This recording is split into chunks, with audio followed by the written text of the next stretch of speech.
الشيطان الرجيم. بسم الله الرحمن الرحيم.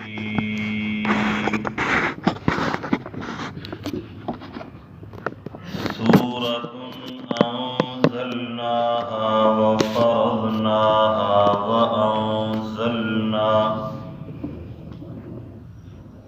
وأنزلنا فيها آيات بينات لعلكم تذكرون. صدق الله مولانا العظيم. 18واں پارہ سورۃ النور، اس کی ابتدائی 2 آیات کا ترجمہ انشاءاللہ العزیز عرض کرنا ہے. اس سورت کا نام سورۃ النور ہے. اپنے مضامین اور احکام کے اعتبار سے یہ قرآن کی بہت ہی عظیم اور مشہور سورت ہے، اور آپ صلی اللہ علیہ وسلم نے فرمایا کہ اپنے مردوں کو سورہ مائدہ سکھاؤ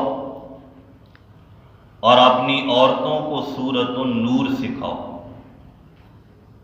اس سے ہم اندازہ لگا سکتے ہیں کہ سورہ نور کتنی اہم سورت ہے کہ آپ نے فرمایا مردوں کو سورہ مائدہ پڑھاؤ اور عورتوں کو سورہ نور ضرور پڑھاؤ. اور اس کا آغاز بھی اللہ نے تمام سورتوں سے جدا کیا. فرمایا سورۃ، یہ ایک عظیم الشان اور بڑی سورت ہے. انزلناہا، جسے ہم نے اتارا، وفرضناہا، اور ہم نے ذمہ لے لیا، وانزلنا فیہا آیات بینات، اور ہم نے اتاری ہے اس میں بہت واضح آیتیں، لعلکم تذکرون، تاکہ تمہیں نصیحت ہو. اور اس کی آغاز اور ابتدا میں اللہ نے جو مسئلہ اٹھایا وہ حد زنا کا ہے. فرمایا الزانیۃ والزانی، برائی کرنے والی عورت، زانیہ عورت، والزانی، اور زنا کرنے والا مرد، فجلدوا کل واحد منہما، کوڑے لگاؤ ان میں سے ہر ایک کو، وہ مرد ہے یا عورت جو برائی کرے، 100 جلدۃ، 100 کوڑے مارو.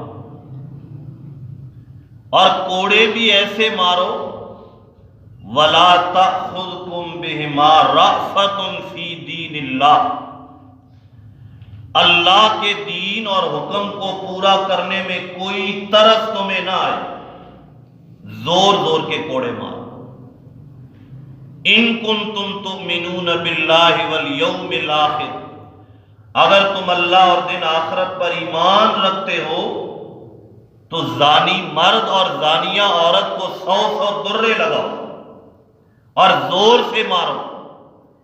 اور پھر فرمایا عبرت اور نمونے کے لیے چاہیے کہ اس سزا اور حد کو نافذ کرتے ہوئے مسلمانوں اور ایمان والوں کی ایک جماعت حاضر ہو جو اس پر گواہ بھی بنے اور عبرت بھی حاصل کرے، یعنی سرعام لگاؤ.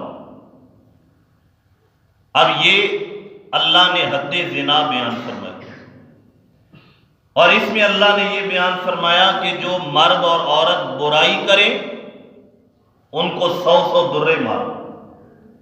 لیکن یہ سزا کنوارے مرد اور کنوارے عورت کی ہے، شادی شدہ نہ ہو. وہ برائی کرے پھر انہیں 100 درے مارو. اگر وہ شادی شدہ ہیں یا ایک شادی شدہ ہے اور دوسرا کنوارا یا کنواری ہے تو پھر اس کا یہ حکم نہیں، پھر اس کا حکم اس سے بھی زیادہ سخت ہے، اسے رجم کرو، چھوٹے چھوٹے پتھروں سے مارو. اور اس وقت تک مارتے رہو جب تک اس کے اندر روح اور جان باقی ہے۔ اور یہ اتنا سخت حکم اللہ نے کیوں دیا؟ تاکہ معاشرے میں اس برائی کا خاتمہ ہو۔ حضرت عمر رضی اللہ تعالیٰ عنہ فرماتے ہیں، قسم ہے اس ذات کی جس نے اپنے رسول کو حق دے کر بھیجا اور اللہ نے اپنے نبی کو کتاب عطا کی،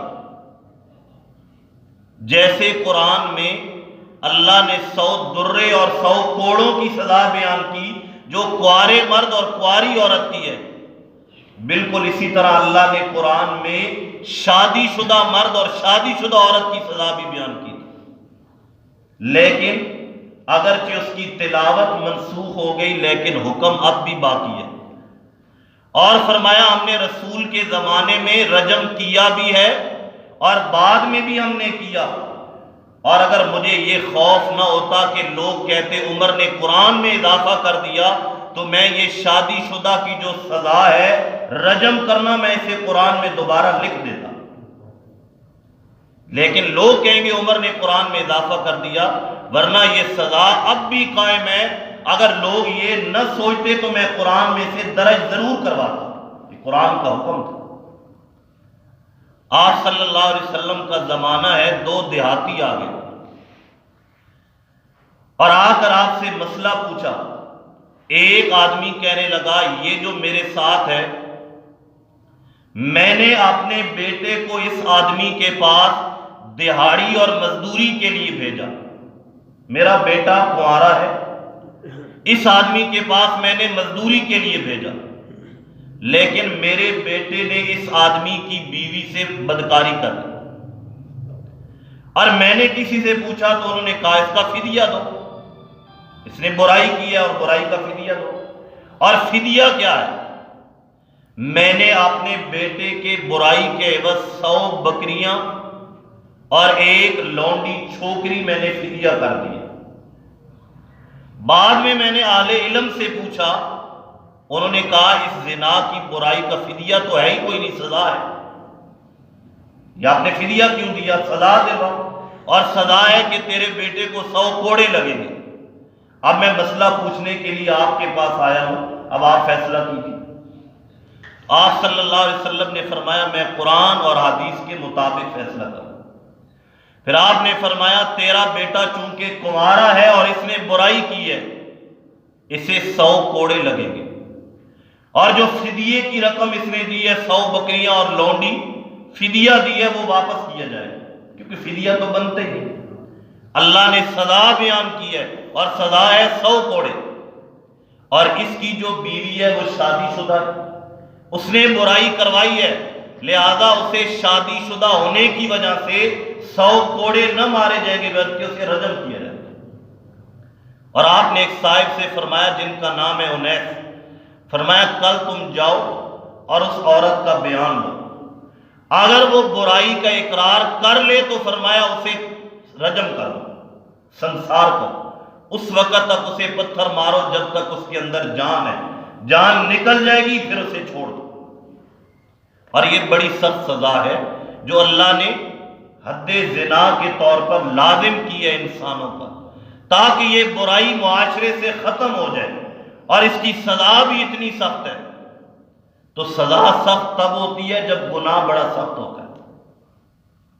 قرآن مقدس میں اللہ نے شرک اور قتل ناحق کے بعد تیسرا بڑا گناہ اللہ نے زنا کو قرار دیا، اور اس کے بارے میں آپ صلی اللہ علیہ وسلم نے بھی بڑی سخت وعیدیں بیان فرمائی، اور قرآن میں اللہ نے صاف فرمایا لا تقربوا الزنا انہ کان فاحشہ، اس زنا کے قریب نہ جاؤ، یہ کھلی بے حیائی ہے، بہت ہی گندا اور برا راستہ ہے، اس کی طرف جاؤ ہی نہیں، قریب بھی نہ جاؤ۔ اور یہ تو صاف ایک برائی کی مذمت ہو رہی ہے جو زنا ہے، لیکن اس سے اگر نیچے آئیں تو آپ صلی اللہ علیہ وسلم نے فرمایا اپنے آپ کو دواعی زنا سے بھی بچاؤ، ان کاموں سے بھی بچاؤ جو زنا کی طرف لے کے جاتے ہیں۔ اور وہ کام کون سے ہیں؟ نامحرم عورتوں کی طرف دیکھنا بھی منع ہے، انہیں ہاتھ نہ، اگر آنکھیں نہیں تو ہمارے ہاتھ زنا کر رہے ہیں، نامحرم عورتوں کی آوازیں سن کر بلا وجہ ان کے ساتھ خلوت میں مل کر ان سے باتیں کر رہے، یہ زنا ہو رہا ہے۔ اور آپ نے فرمایا جب آدمی زنا کرتا ہے تو ایمان نکل جاتا ہے، وہ سائبان کی طرح لٹک رہا ہے۔ اگر وہ توبہ کرے گا اس گناہ سے تو ایمان لوٹے گا، ورنہ ایمان نکلا ہوگا۔ تو جس وقت زانی زنا کرتا ہے اس کے اندر ایمان ہی نہیں رہتا۔ اور آپ صلی اللہ علیہ وسلم نے فرمایا اس زنا کے 6 بڑے نقصان ہیں، 6 بڑی آفتیں ہیں زنا سے، 3 اس جہان میں اور 3 اس جہان میں۔ 3 اس جہان میں جو اس کی آفتیں اور نقصان ہیں وہ کون سی ہیں؟ نمبر 1 آپ نے فرمایا جو آدمی زنا کرتا ہے وہ بے آبرو ہو جاتا ہے، عزت کوئی نہیں۔ اور نمبر 2 آپ نے فرمایا وہ محتاج ہو جاتا ہے۔ اور تیسرا آپ نے فرمایا اس جہان میں اس کی عمر کم ہو جاتی ہے، زانی کی عمر تھوڑی ہوتی ہے، وہ بے قدرہ ہوتا ہے، وہ ذلیل ہوتا ہے۔ اور ہمارا ایمان ہے کہ جو آپ نے فرمایا وہ بالکل سچ فرمایا ہے۔ زانی کو ہم دیکھیں معاشرے میں لوگ عزت ہی نہیں کرتے، قدر ہی نہیں ہے اس کی، اور محتاجی والی زندگی گزار رہا ہے۔ ساری دنیا میں اگر ہم نظر دوڑائیں تو یہ آپ نے جو 1400 سال پہلے فرمایا وہ آج بالکل ثابت ہے۔ زانی آخری عمر میں محتاج ہے، عمر تھوڑی ہے، پتہ بھی نہیں چلتا۔ اور 3 اس جہان میں آپ نے فرمایا اس کے نقصان ہیں۔ سب سے پہلا اخروی نقصان کیا ہے؟ اس پر اللہ کا غضب اور ناراضگی اترتی ہے۔ اللہ کا غضب معمولی چیز ہے۔ اور نمبر 2 آخری نقصان جو اخروی جہان کا ہے، آپ نے فرمایا اخروی نقصان دوسرا یہ ہے اللہ اس کا پورا حساب ہی برا لے گا۔ ایک جرم اور گناہ کی وجہ سے سارا حساب مشکل ہونا ہے، اور جس کا حساب اللہ لینا شروع کر دے تو پھر اس کا حساب شروع اللہ کر دے تو پھر وہ کس میں اپنی صفائی پیش کرے گا۔ اور تیسرا بڑا نقصان فرمایا اس سے اللہ جہنم کا عذاب ضرور عطا کرے۔ تو یہ 6 نقصان اور 6 آفتیں آپ صلی اللہ علیہ وسلم نے بیان فرمائی، 3 اس جہان میں اور 3 اس جہان میں۔ دعا ہے اللہ ہمیں اس لعنت اور برائی سے محفوظ فرمائے، بلکہ ہمیں کہ اللہ پوری امت کو اور پورے معاشرے کو اس برائی سے بچائے اور اپنی حفظ و امان میں رکھے۔